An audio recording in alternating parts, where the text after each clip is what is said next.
Rigathi Gachagua once said, quote, "Ruto will do to Raila what he did to me, promise the world, then strike when you are vulnerable." Back in early 2025, when he stood before a crowd of over 5,000 Kenyans, few took him seriously.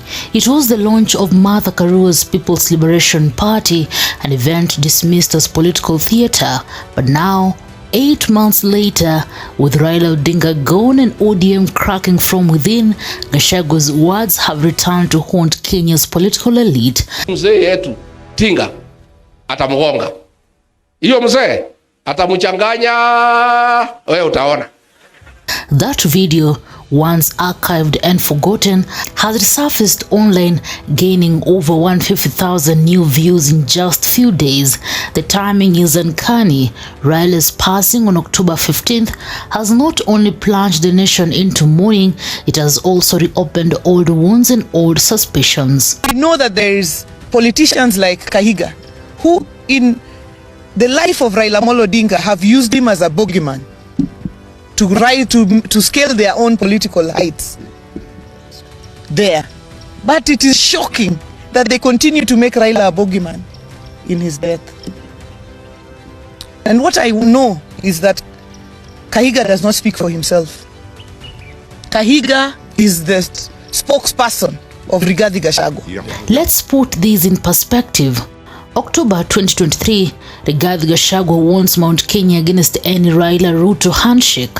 February 2025, he declares at the PLP launch, Ruto's plan is to manage Raila, send him to AU, and take ODM. March 2025, the Ruto ODM deal is formalized.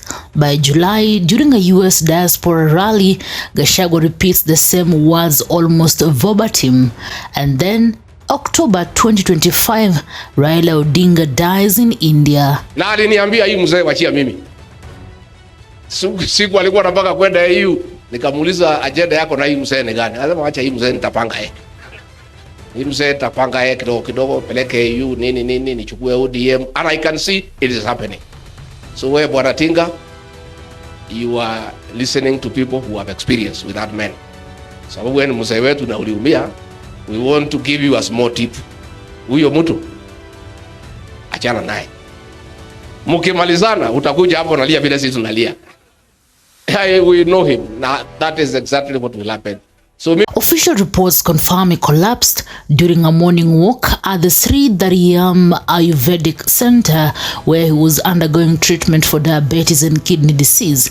He was declared dead at 9:52 a.m. In spite of our very sincere, very continued CPR and other measures, we couldn't make him survive. So we are very sorry to inform that he is no more with us, and our very sincere condolence and prayers for his family and for the Kenyan people. His body was flown back to Nairobi the next day and buried at Opoda Farm on October 19th. Thousands attended from President Ruto to Uhuru Kenyatta, but amid the eulogies, suspicion hung in the air. Raila kukatwa mguu leo, Raila amekufa. Kwani walikuwa wanaficha nini? Kifo ya mtu inafichwa, ugonjwa inafichwa. Madamida nakuuliza, utuambia kifo ya baba. Itatuambia kifo ya baba. Hatutakubaliana na wewe mama yetu. Ulituambia baba ameenda India kuogelea. Baba ameenda. Fact checkers debunked dozens of fake videos claiming to show his final moments, but the damage was done. The doubt had spread, and then came the emotional accounts from his family.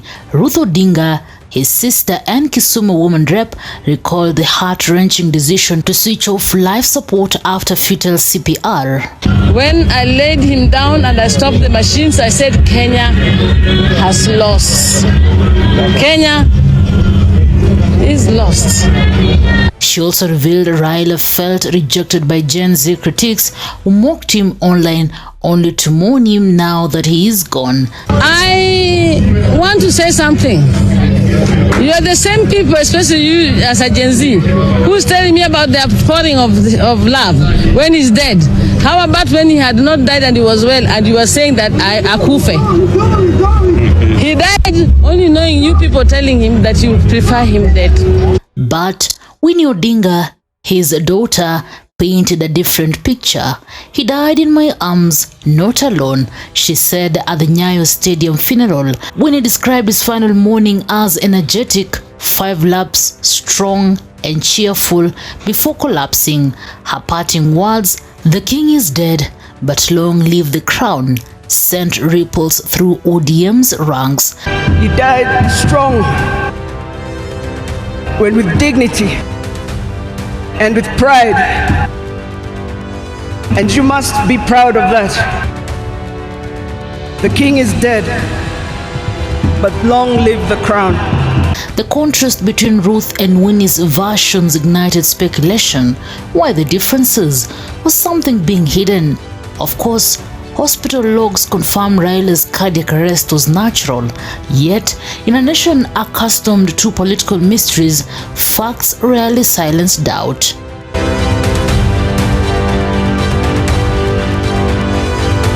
And as so Gachagua's words now sound prophetic, his impeachment may have sidelined him, but his narrative of betrayal, manipulation and revenge now feels eerily relevant. Many ODM loyalists accuse him of opportunism, calling him a political vulture, but others online say he wanders. One viral post put it bluntly, Ruto did not just outsmart Raila, he absorbed him. The truth is ODM is at crossroads. Raila's death has exposed fractures long hidden under loyalty. Raila showed us before he died that he wanted us to be in government. As a community, as a party, we will be in broad-based government. We will support broad-based government. We will work with you. Meanwhile, speculation over Winnie Odinga's political rise has taken on a life of its own.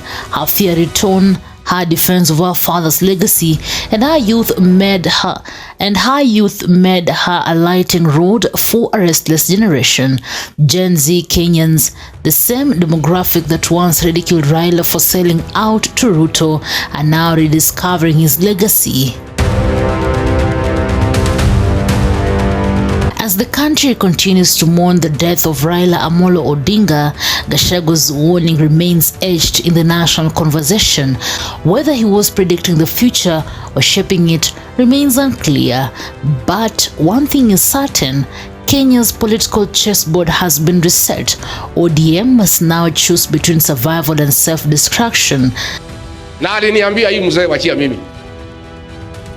Siku alikuwa anataka kwenda EU. Nikamuuliza agenda yako na hii mzee ni gani? Anasema acha hii mzee nitapanga yeye. Hii mzee nitapanga yeye kidogo peleke EU nini nichukue ODM and I can see it is happening. So wewe Bwana Tinga, you are listening to people who have experience with that man.